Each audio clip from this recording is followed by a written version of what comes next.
Why finish one job when you can start another? So I started looking at the tailgate. See all these perforations there. Not good.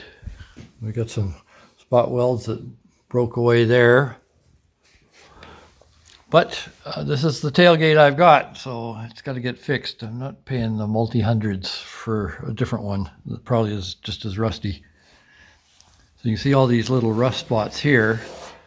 Each one of those resulted in this when I ground them off. There were only a few holes visible when I started this. The paint was covering all the rest. So all these are holes. Likewise in here, there's some more holes. So how to fix that? I'm still thinking. Might be just patches, but that's not very desirable. More to come. Okay, I didn't know this, but apparently etching primer will stick to brass. I've used it for aluminum, but never thought it stuck to brass. So most of those I can fill with brass. It would be an easy fill. The bigger ones, like that, I'm going to have to weld a piece in. Same with these. That's all welding that has to take place there, so I have to replace a section of it. This one should fill with brass. All of these, that one even should fill. Depends how far the thin spot spreads, but should work okay. So likewise, that one's probably too big. Here's a reference for you. It's roughly 1/4 of an inch wide. But that should take care of most of them. So I'll try that. I'll try it in a few spots. Get some etching primer and see if it holds. Brazing will work.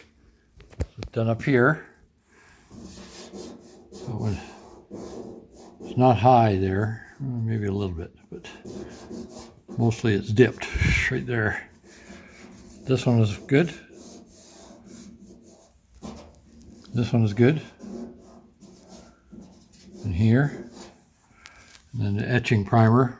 Take care of the paint situation, but there's so many holes. And I think I'm going to have to bite the bullet and actually replace metal. Here, obviously, I have to replace the metal. And then the more I ground, the more I found. I should be a poet.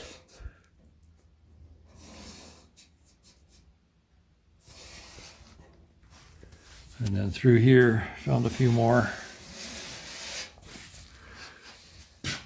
Another one there, didn't see before. A few spots where it's almost through. But certainly in this section here, I have to replace the metal. Too many of them and too big, which means this is all real thin. This I can clamp and grind and do the MIG treatment, and that'll work. But those, I have to replace metal. Even down here, it's looking a little suspect. Might get away with it, but you have to be careful too, because you can get a lot of warpage from brazing, because it builds up almost as much heat as welding, oxyacetylene welding. So, learning as I go, pretty obvious. I started to cut just by tracing it out. I thought, I've got the Clecos, what am I doing? So I put the Clecos in. It's going to be a little tricky getting these seams to match up, but now I've got an edge that I can trim with the cutter, with the, what do you call those things? The 4.5-inch grinder with the cutting wheel. So, and then I'll do this part. I'll shape this here and put a couple of Clecos in there. That'll use my 6, and then I can cut it out. And then I'll have another patch piece here. I just did that because that's the piece of metal I had. I didn't want to cut a new sheet since I didn't have to. Funny how the more I grind, the worse it gets. That's the inside. The side that faces the bed. Paint was covering, it wasn't even blistered. Look at it all. All the way down through. And that's all got to be replaced too, but at least I have this seam I could follow. So when I fix all this, then I can work on the inside. Once everything is strengthened and solid, won't bend. If I do both, then there's a good chance I could warp the tailgate. Too bad replacements are so expensive. They're expensive, and I'm cheap.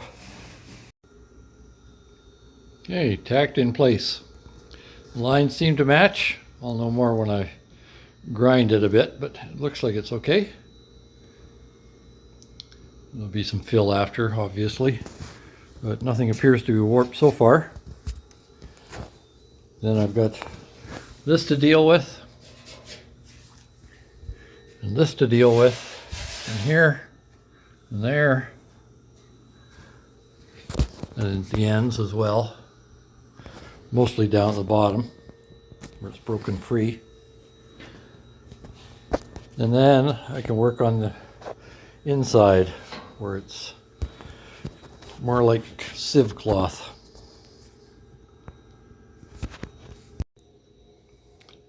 I should point out, having the right gas, power level, and wire speed makes a huge difference. You can compare that to some of my other welds. Good penetration, no scale, and no big bubbles as a rule. Some of these I did without a hood, so I was turning away when I welded them, so they're a little rough. The others are all much better than what I was doing before. Progress. Can I be taught? I bent that piece to fit, and I'm going to have to do some more patching, but I bent that with the brake, sheet metal brake, and got this rounded bend here. I started that one, which was difficult, and I couldn't bend it completely because of the problems with the brake, which I'll explain in a minute. So I had to bend that with a vise, which is a really risky business because you can get a real arc to it. Now this is pretty straight. I've got, there's some ripples there I have to straighten yet. But you can see it's got a slight bend to it. That's because you're bending a little bit at a time and stretching the metal. You have to be really diligent and careful, just little bits at a time.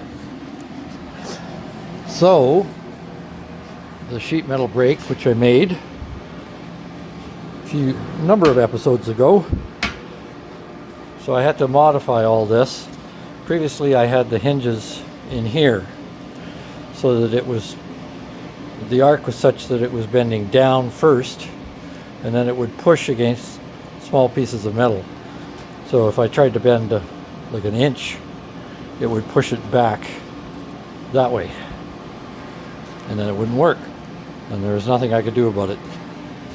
So I took the hinges out, cut them all out, cut the 3-inch angle iron, centered them so that the center of this is that edge. Now it spins, and it doesn't do all that. It lifts first before it starts pushing. We'll see how well it works.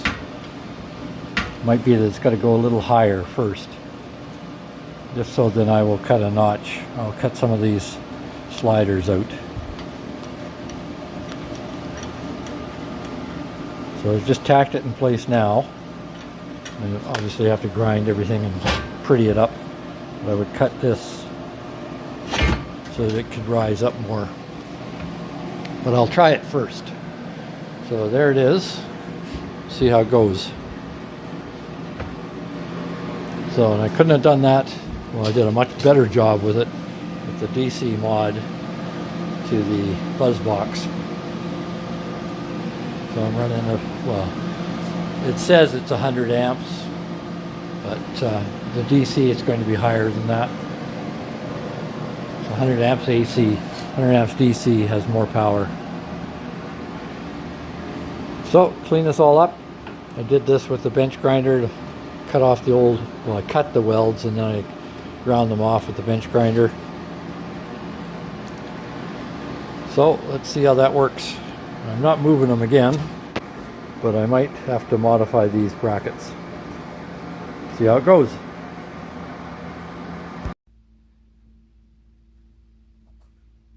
Show you the effect of the sheet metal brake improvements. This is the original I did before the hinges were changed. You can see it's quite rounded, and this is much sharper. Not perfectly sharp, but definitely better. So it's working out quite a bit better than it was. Please don't forget to like, share, subscribe, or even notify, or any of the above, or all of the above. Thank you.